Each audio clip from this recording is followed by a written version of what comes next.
was considered normal within your family that you were going to be, this was going to be your career? Or I did hear your mom tried to force you to go to college. They did make me go to college. I didn't want to go to college. Well, you didn't go. I was a dreamer. I did. I went to college right up to the day that Nicholas Newman got shot on Young and the Restless.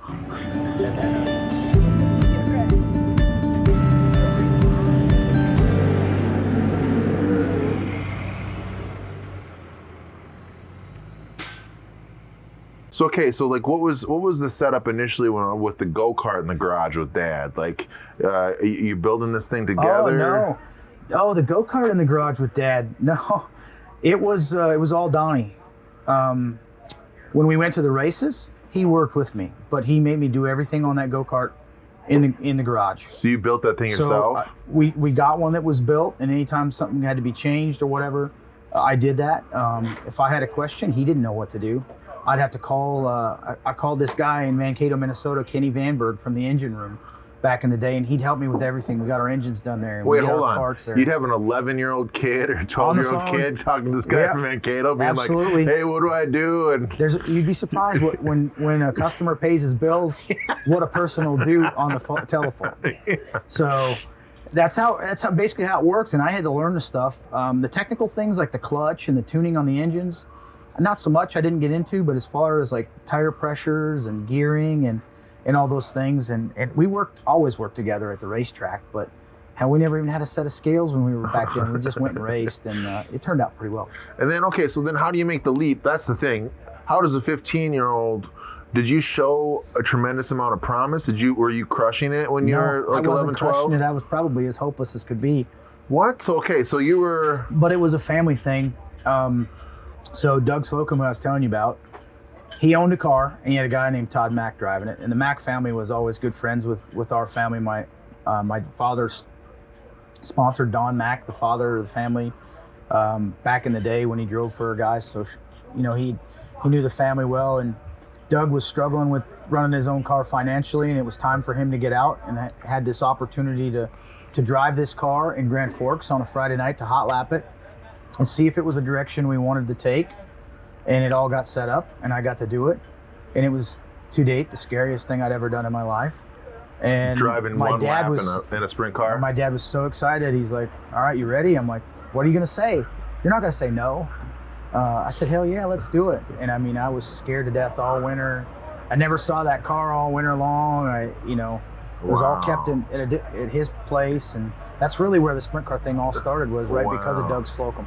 So what did it feel like? Can you remember what it felt like when you were in that car? Like, I had all I could do to get this thing started, because it's direct drive, and you got to put it in gear, and you got to push it off, and then turn the fuel on, and you pump the throttle about a dozen times, and then hit the switch. And I can tell you, the first time I hit the switch on that thing, it scared the shit out of me. I didn't know what to do. And they're really weird with the steering, even at an idle.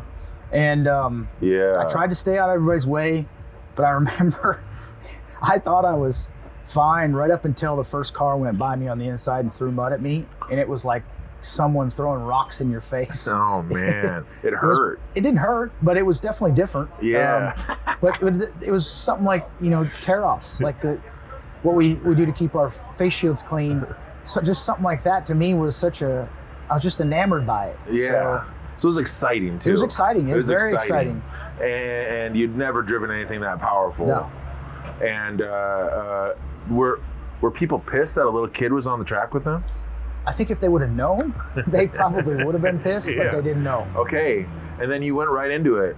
Yeah, we did. And you started working with this guy for how many years until your dad fired him? It was about a year and a half. And when he realized that I wasn't going to listen to him and get into things, he went and picked up all the stuff one day, and we'd had a couple disagreements, so it wasn't all just for that reason. Right.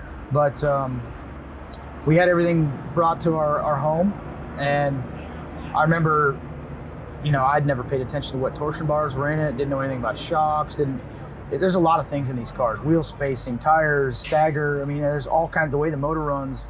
And back then, to me, everything I touched, I was scared of. You didn't dare touch anything or look at it the wrong way. Today, you look at it and you change those things in your sleep and you don't even think anything of it. But then it was pretty wild. I remember taking the bars out one day to service it and put the bars back in, and I had the stops on backwards, so there was nothing in the suspension holding it up, and I dropped it off the jack, and it's sitting on the floor.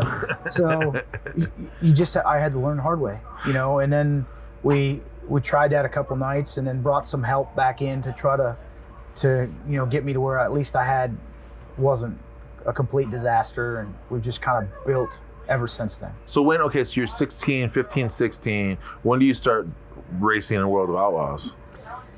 I think I got to run a World of Outlaws show, maybe not my first year in 93, but in 94, when the Outlaws come that way towards our neck of the woods, we used to have a 3-day show at Red River Valley Speedway where I got to run weekly. I don't remember exactly if I run there the first year. I don't know.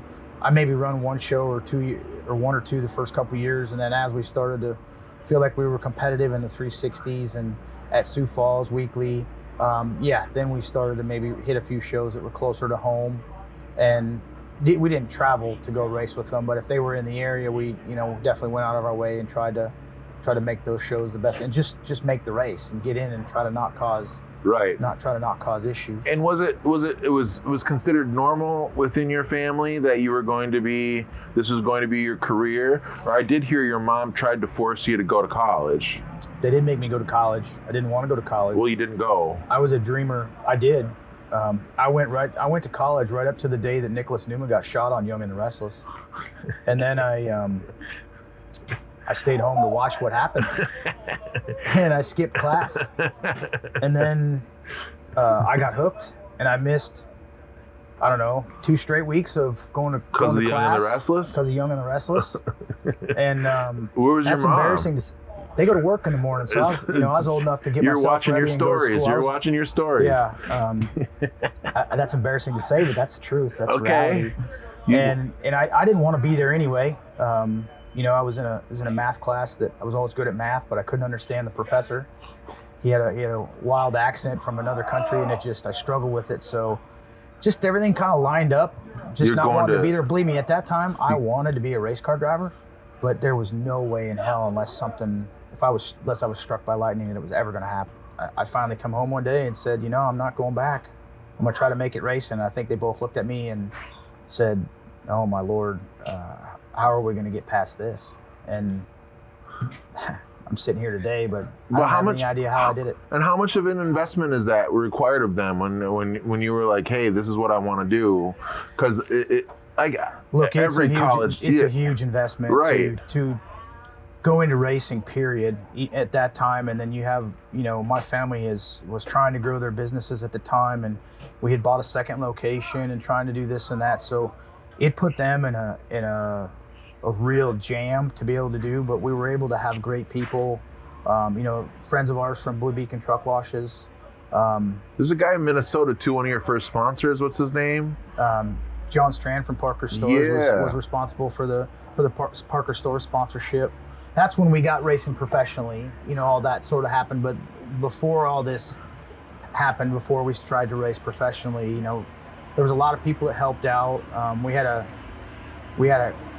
fundraiser one year, which raises a lot of questions on a lot of things when it involves racing. But sometimes you do what you have to. Well, that's what I'm saying. It's like proud North Dakota kind of rebellious people who are race car drivers and ranchers. And you told me earlier about your grandpa taking the Pony Express kind of situation across the country, and how difficult is it to ask people for money to race? It's impossible. At the end of the day, you basically you're looking for a handout. That's the way I looked at it then. That must. You don't want. If some guy comes up to you and asks you for $20, you wouldn't give him the time of day. So here you are. Some bum comes to you and asks you about giving you money for your race car. It's a handout. In today's world, we had to learn the hard way. It's about marketing.